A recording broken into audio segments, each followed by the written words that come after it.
you're in for a treat because he is awesome. He is a master. Welcome back, Butch.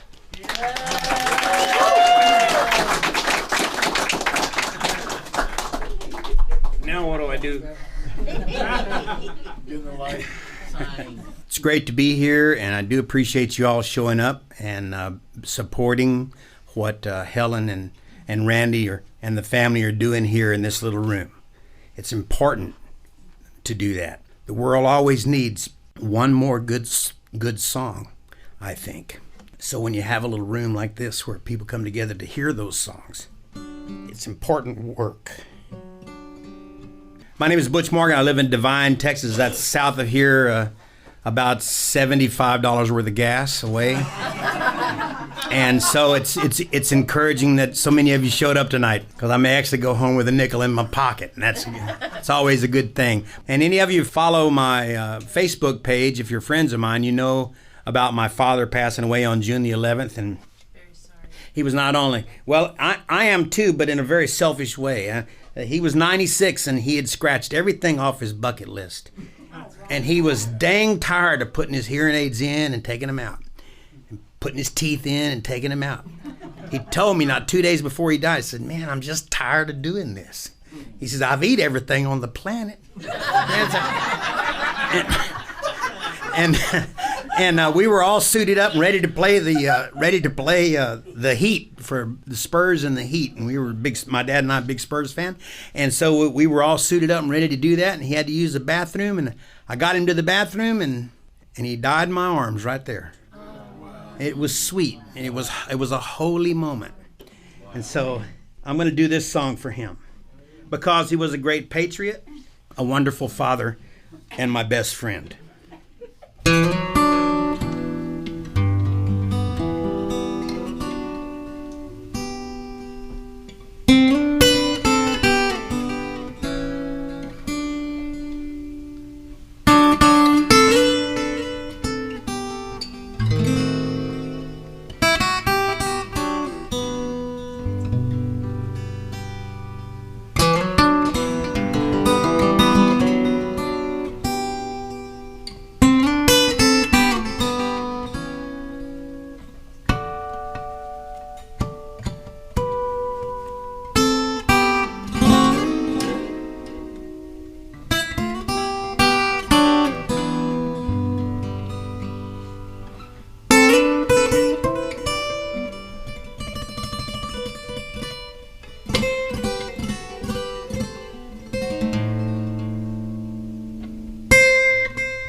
So Bill had his song that he said was 100% true.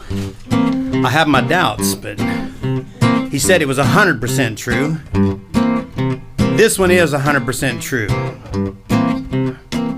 You know, the Bible says that if a man says he's not a liar, the truth is not in him. That's pretty heavy. So in order to tell the truth, you must admit that you're a liar. So here we go. Well, I'm a liar, and that's truth. So why don't you believe me? Said I ain't no murderer, and I ain't no thief. You know I ain't that kind of guy. Sometimes I fabricate, helps me to illustrate. Sometimes I tell a tale, but I tell 'em swell. I'm a liar, and I make no bones. So what is so terrible?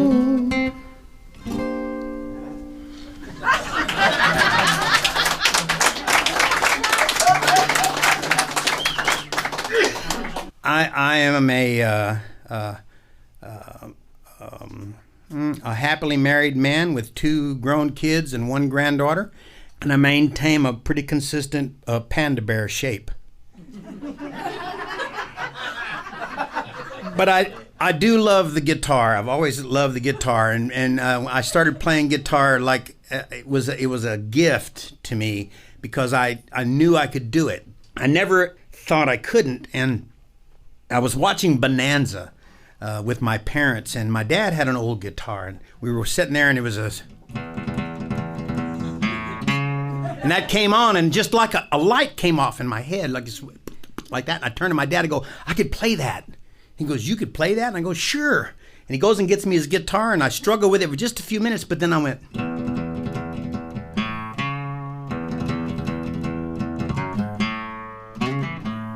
I did the whole thing. And Dad was like, you can't quit school. You got to finish school, son. And then, but I've always liked the guitar, and so I wrote this song about the guitar.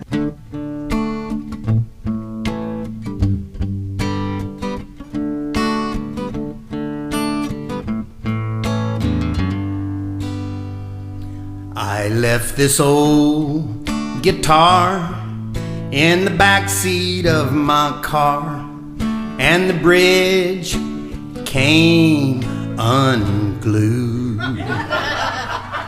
Now the neck is bowed and the action's too high, but it still sounds pretty good. Now this old guitar is kinda like my life, full of scratches, nicks, and dings. But I think that's why it sounds so good, and the notes have a true ring. And even when I am despicable,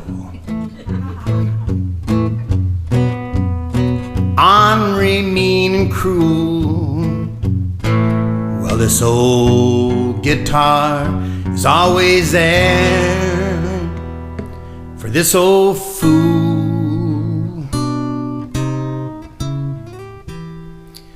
Now if this old guitar could talk, you know I wouldn't even want it, 'cause I'm the one with all the words.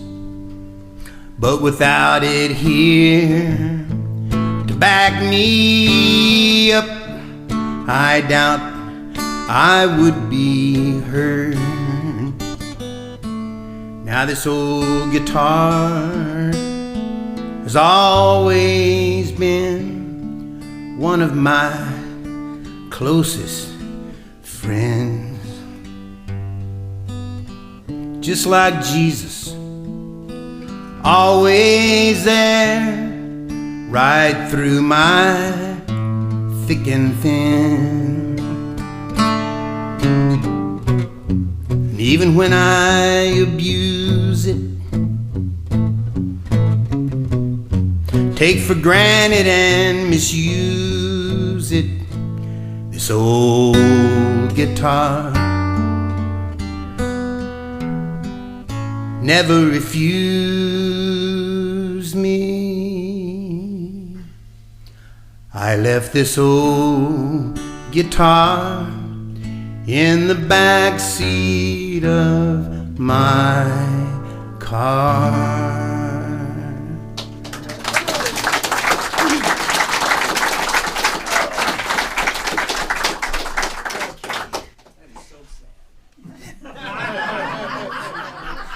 Not really.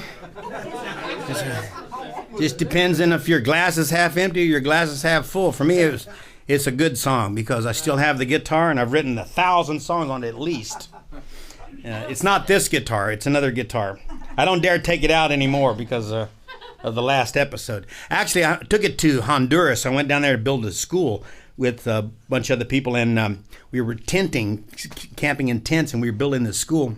And I left the guitar in the tent, and the bridge that had pulled off before pulled off again. And I was the song leader with a group of kids that we had down there, and I had no guitar, and we were in a small village in the mountains, and there was nowhere to get a guitar. But this guy said, there's an old carpenter down there. He told me, told my translator in Spanish. He said he thinks he can fix it for you. So okay, so we go down to his shop, which consisted of a room about as big as a stage and just a lot of sawdust and stuff. And he takes my guitar, and the bridge is off, and he just reaches over and grabs this big bottle of glue and just puts it in. I'm not kidding you. And he slams the guitar, the bridge down. He kind of does like this a little bit. And then out of this bucket, he has this twine that's in this bucket. So he grabs this twine, it's sopping wet. He just wraps it around the thing to hold the bridge and tightens it all up. And then he pokes a hole in the top of the guitar with a pin to hold the stuff down. And then he goes, okay, we need 24 hours. So when this dries, it's going to play just like new. Okay, so, oh ye of little faith. He took the binding off. The guitar is still together today. It plays better than it ever has. It was in perfect tune. He got it right in the right place. It was not pretty, but it worked great.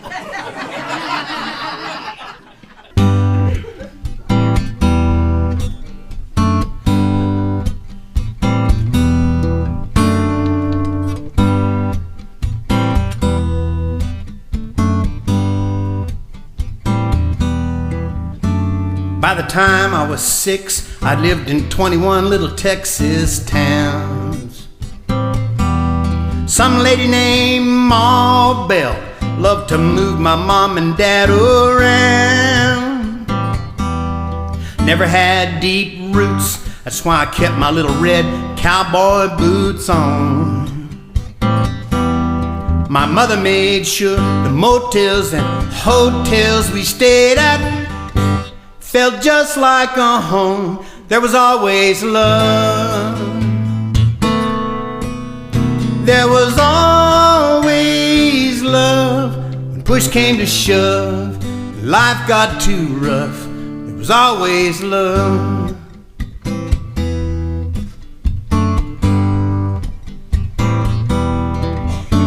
I remember one day at a laundromat, my mother was washing my clothes. I came into close proximity to a scalding hot water hose. Burned myself pretty bad, but before I could even scream, my mother picked me up in her arms, kissed away my pain. There was always love. There was always love right from the start, straight from the heart. There was always love. There was always love when life got too rough, push came to shove. There was always love.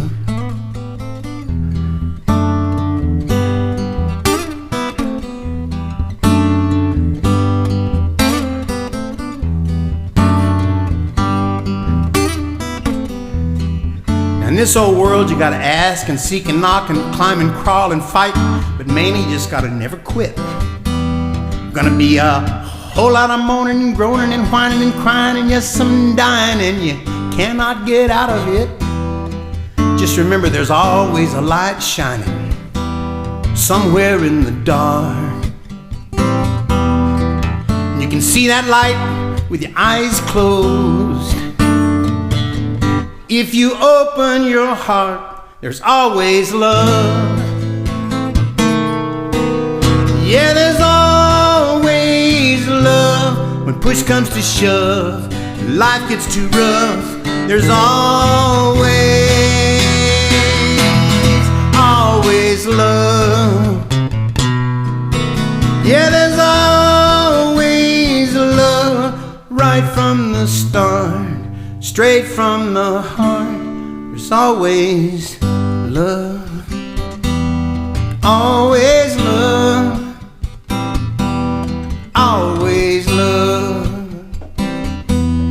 always love, love, love, love.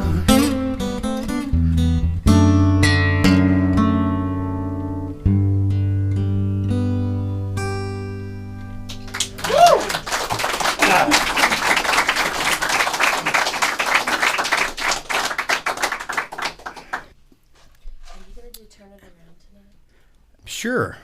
I didn't have it on the list, but that's the thing. If you know my songs and you want to hear something, you should ask me, because I got my own list going here. Turn it around, okay.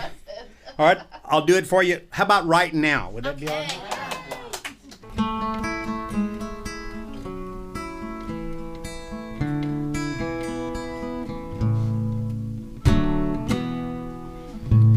Turn it around.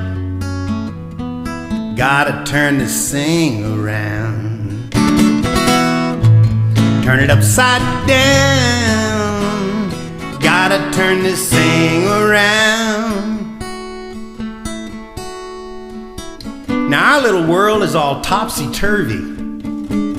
If you watch the news, man, it's gonna make you worry. And the things on top, now shouldn't they be on bottom? The heebie-jeebies, man, you know we got 'em. Turn it around. Gotta turn this thing around. Turn it upside down. Gotta turn this thing around. Now just look at the way we treat each other. It's like we forgot we're all sisters and brothers.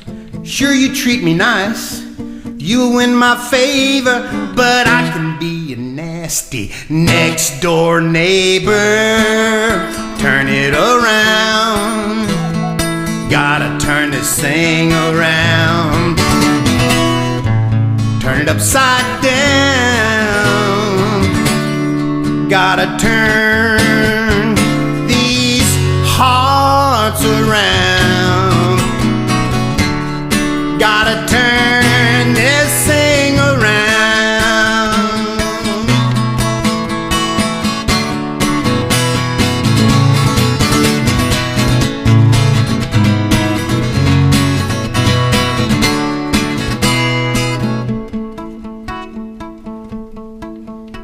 Now the lines were there.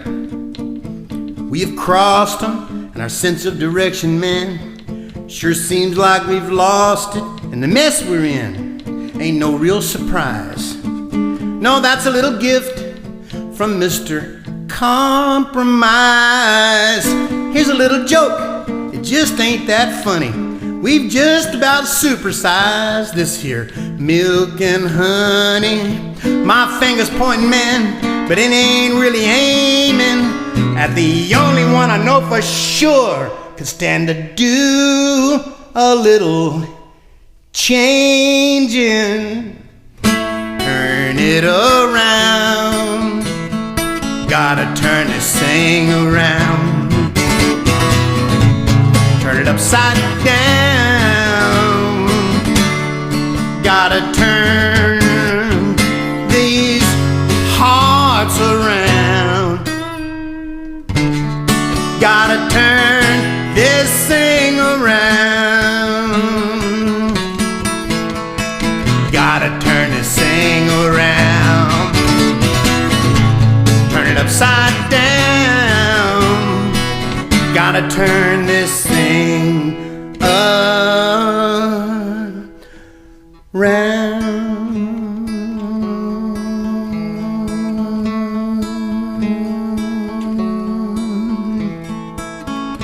Turn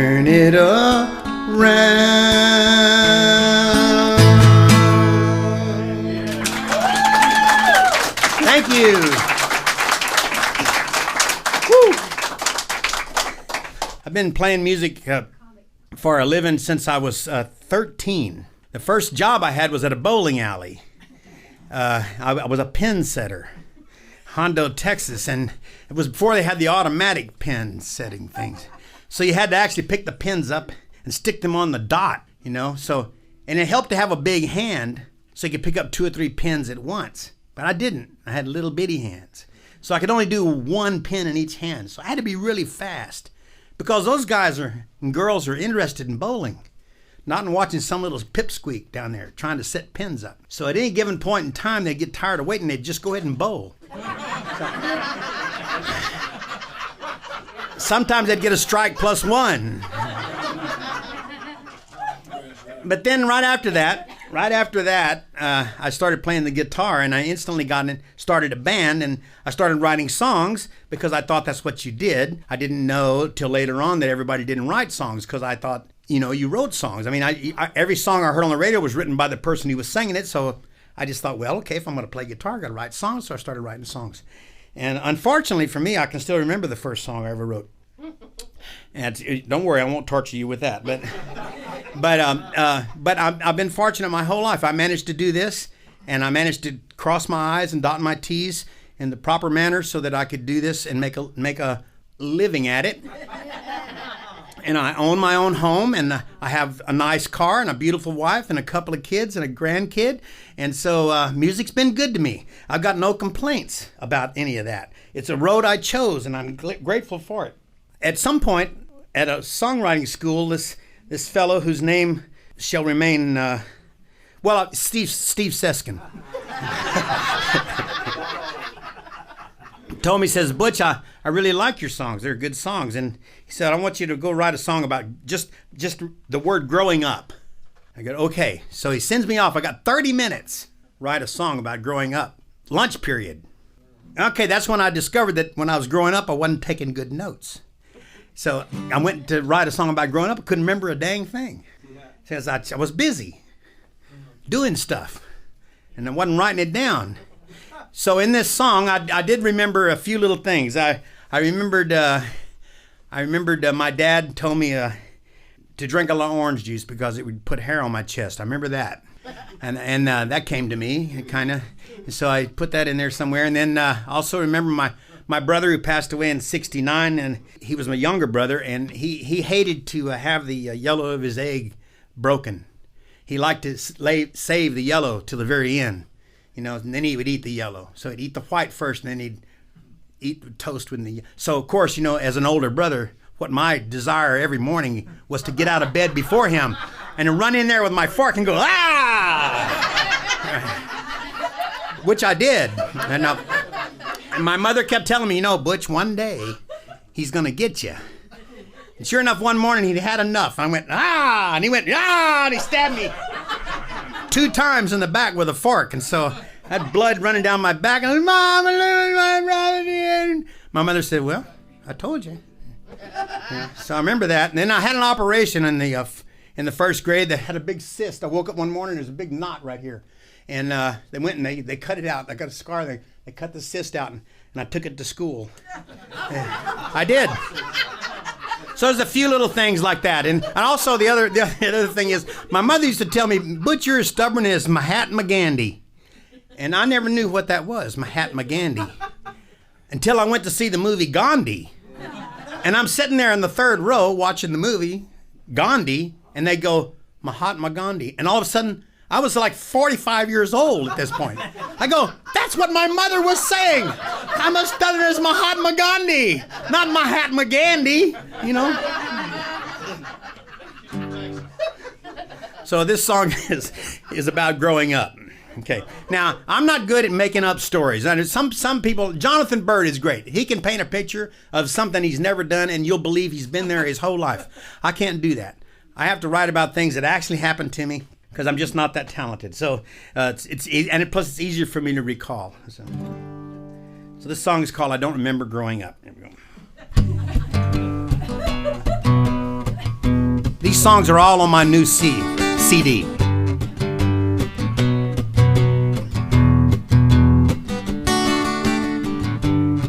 I don't remember growing up. I don't know what I did. I just remember waking up as an overgrown kid with my recollections at their best.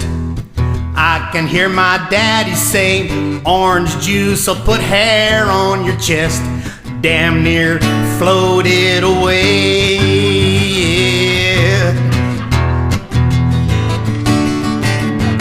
Next thing I know, I am in school. School hated me right from the start, 'cause I was different as a rule. To top it off, I was short. An operation on my throat. They drew a line and a scalpel fell. A little sis now sits afloat in a jar for show and tell.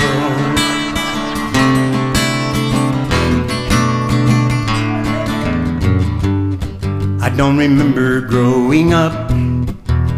I don't know what I did. I just remember waking up as an overgrown kid. When I test my memory, I can hear my mama say, Butch, you're as stubborn as Mahatma Gandhi, and I still am today. Yeah.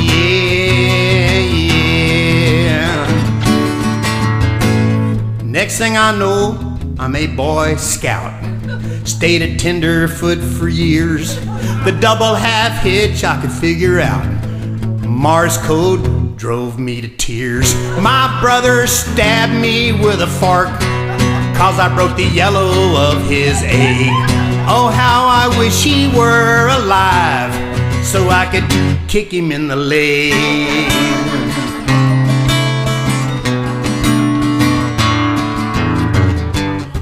I don't remember growing up.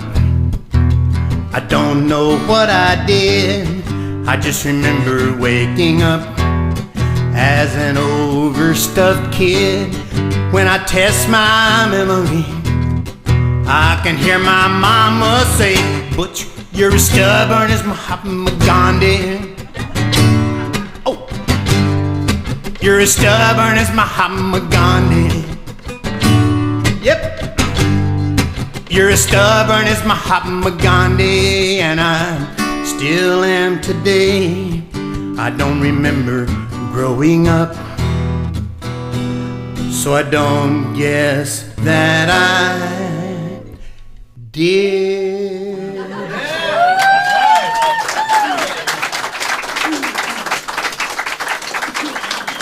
What do we got? What?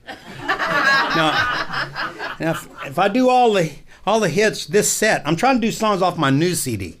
Next set, we'll do all the hits off the other CD. Okay?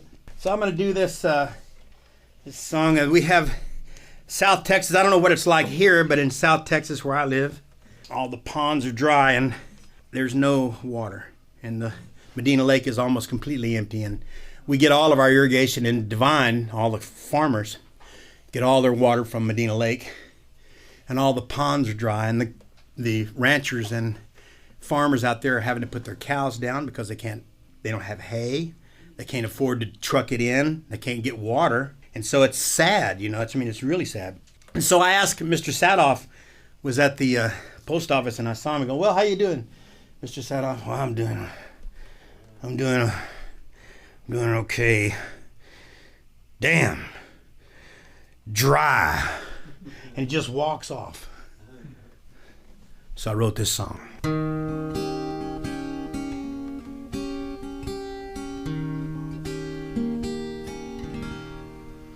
Dry.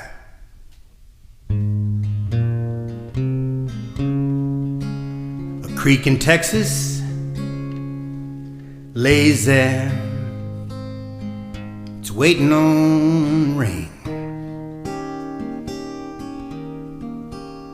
Broken.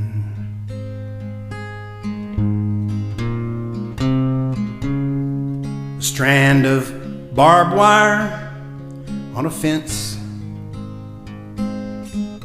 It's seen better days. Useless.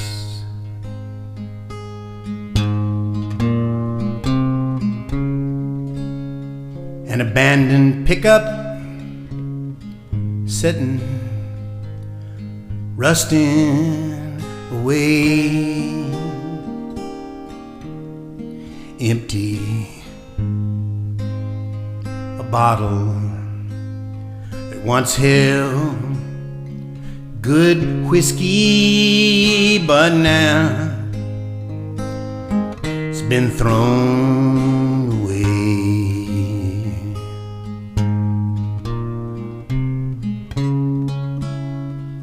These are things so familiar,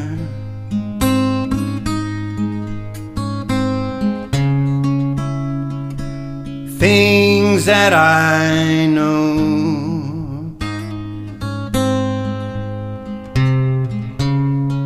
Like the blue that'll kill you if you don't let it go.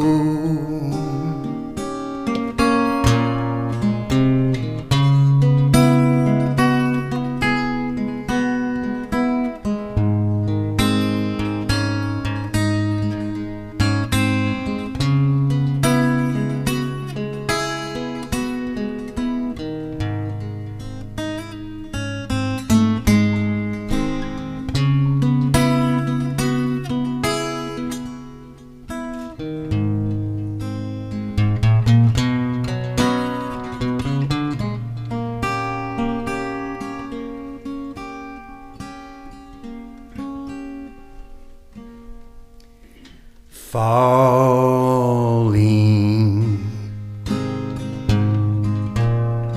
a tree on a hillside whose roots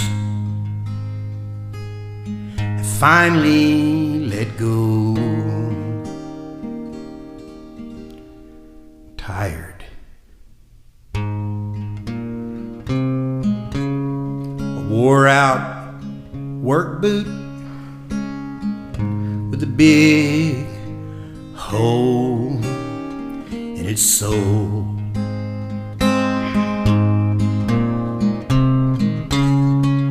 And when the ill winds start blowing,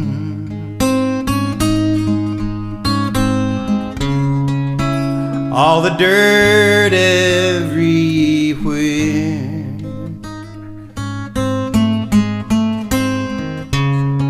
hard to tell where you're going, hard to know you're there.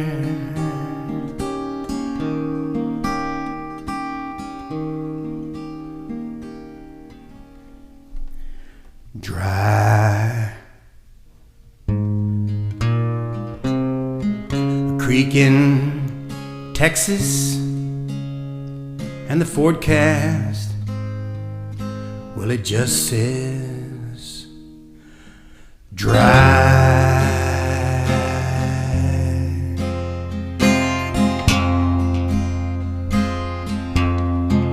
Dry.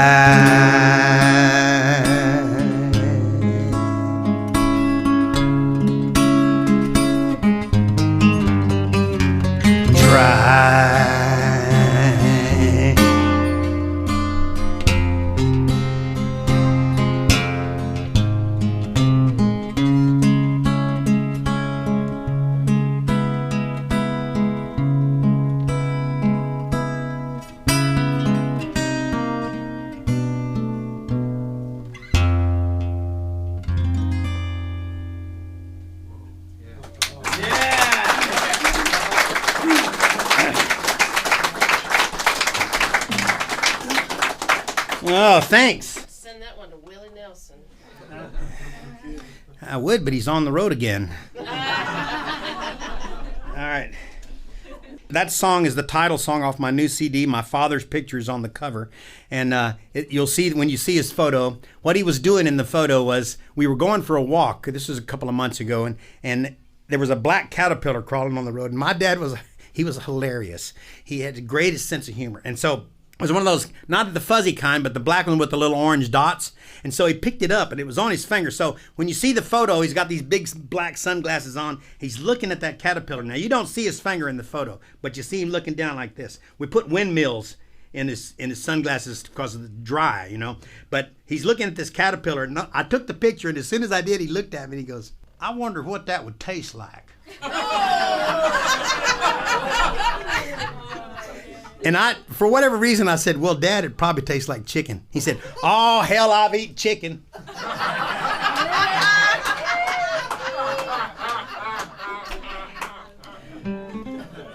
Now, so anyway, that's my new CD, and I'm very proud of it. We cut it in 3 days with my band, and it's a lot of songs that you've heard before, and several brand new ones, and I'm excited about it. My CDs are $10, and not 15; they're 10. And so, you can afford to buy 2. You get, or if you want to pay 15, I'll give you the next one for 5. Whatever you want to do, This next song is about my wife, and my wife's name is Barbara, and she's a gorgeous, beautiful woman, and she always looks good, even when she comes in out of the garden with mud all over her. Maybe she looks, that's when I like her the best, actually. But I have a little bit of obsessive compulsive disorder, which requires me to keep things at right angles. And say again? Mr. Monk. Maybe. I don't think I have it as bad as him, but because it manifests itself in several ways. That's one of them. Is I like things, and so in school, when I was in school, they didn't have a diagnosis. Now, of course, it's obsessive compulsive disorder, right? But when I was in school, he was just the weird kid. His desk looks great, but he makes F's. And then nobody could figure it out. And like I couldn't even have the kids around me. I straightened up their desk. I couldn't because I couldn't stand it if somebody's pencil. If the pencil was laying at an angle. So I'd stand there as long as I could, and finally I'd move the pencil. He'd straighten it with the edge of the desk so it's straight, or turn it completely this way so it's, but it had right. And everybody was always mad at me about that. But now, of course, there's you can take medicine for that. But I've had, and so it manifests itself in different ways. I mean, I count things for one. Okay, so if you go from my van through this door to this stage, it's 41 steps. But if you go around to the front of the house and come in through this way, it's 97. You think I'm kidding, don't you? You try it. Now, it doesn't hurt anyone. I've never hurt anybody with this disorder. It's just me. I'm driving down the road. It's raining. It's 1001, 1002, 1003, 1004, 1005, 1006, 1007. And so it's, it can drive other people crazy. For me, I'm used to it. I mean, I've lived with it my whole life. And so recently this friend, but Dr. Peter, told me, he said, Butch, he's come out to see me play all the time. He goes, and I told this story one night. He goes, they got medicine for that now. It gets you straightened out so quick, you would never do that again. I went, I wouldn't do that again? He goes, no, you wouldn't do any of that. What the hell would I do?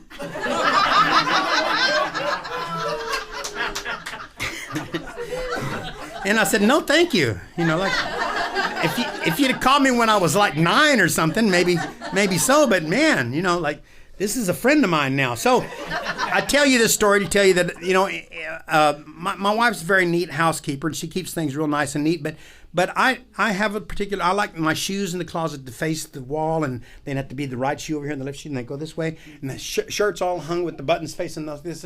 So it's crazy. I know it's crazy, but I do it. The only place where the world is as it should be is my office. Everything looks good in there. I can't find a dang thing in there. I don't know where nothing is, but boy, it looks good. I've got the neatest pile of paper over there, just all perfect. I don't know what's in there. I don't have a clue. So one day my wife comes over for a visit into the room, because I'm in there all the time doing stuff. She comes in and hangs out for a while, and then she leaves, and she leaves her shoes in the floor, which is bad enough. Shoes don't go in the floor. Shoes go in the closet. Toes facing the wall. And that was bad, And it would have been okay had they been side by side. But no. One over here, one kind of over here. So I'm trying to do business in there. Of course, I'm focused on her shoes. I cannot take my eyes off her shoes. And so the phone rings. Hello? Is this Butch Morgan? Oh, yeah, it is. This is the Pittsburgh Folk Society, and we're having our festival next year, and we'd really like to have you come be a featured artist there on the stage. We'd like to know if you're available.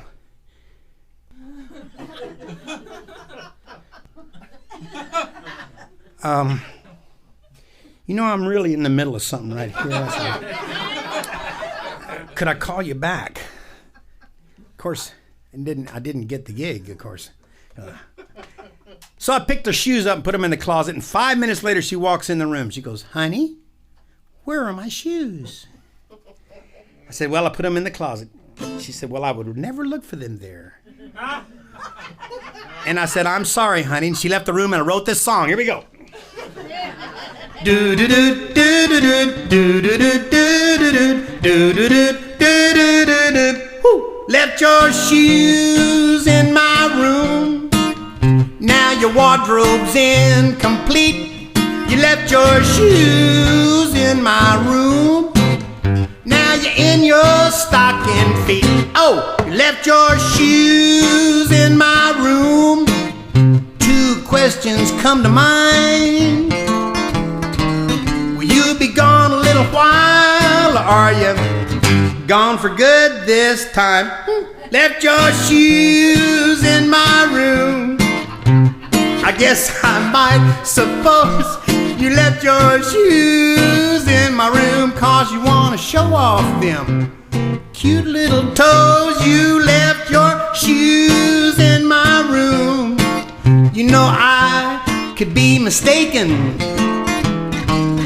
Maybe you just left so fast you just forgot to take them.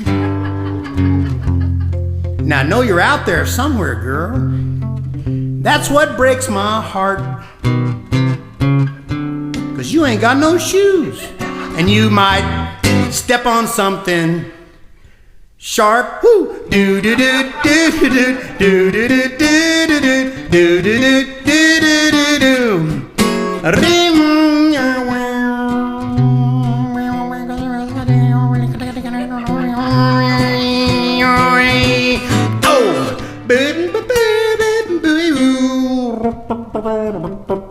Wank wank.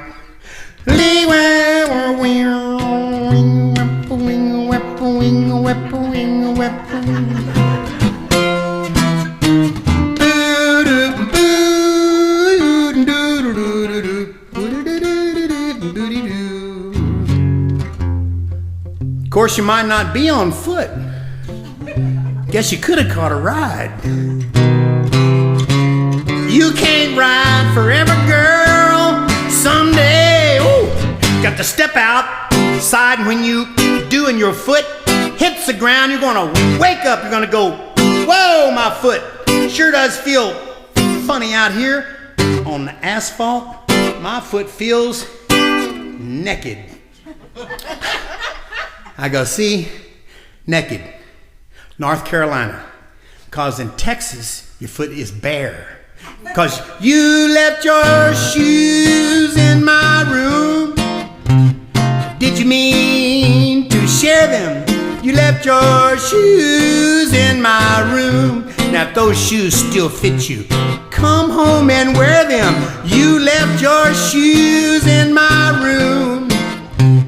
And if the truth be told, the leather's fine, both still shine, but they've lost a little soul. You left your shoes. You left your shoes. Are you ready? You left your shoes. Come on now. Here we go. You left your shoes. You remember those shoes, right, girl? Those cute little black patent leather things with the bows on top? Yeah, you woke me up early that morning. You said, honey, I do love you so very, very much. Yeah, you told me you loved me so much that you were taking me to Sears and you were going to buy me a new toolbox.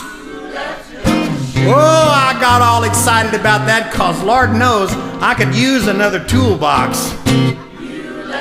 So we jumped in the car and drove to Sears as fast as we could. I locked the door. I grabbed your hand. We ran inside.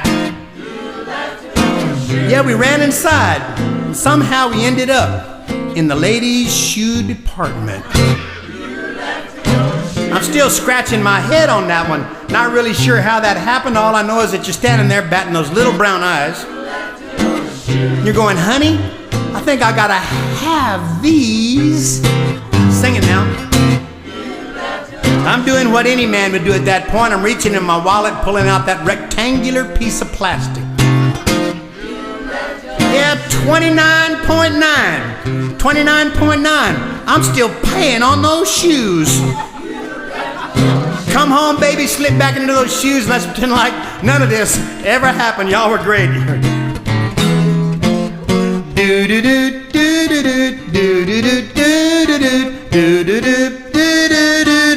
Shoes. Thank you.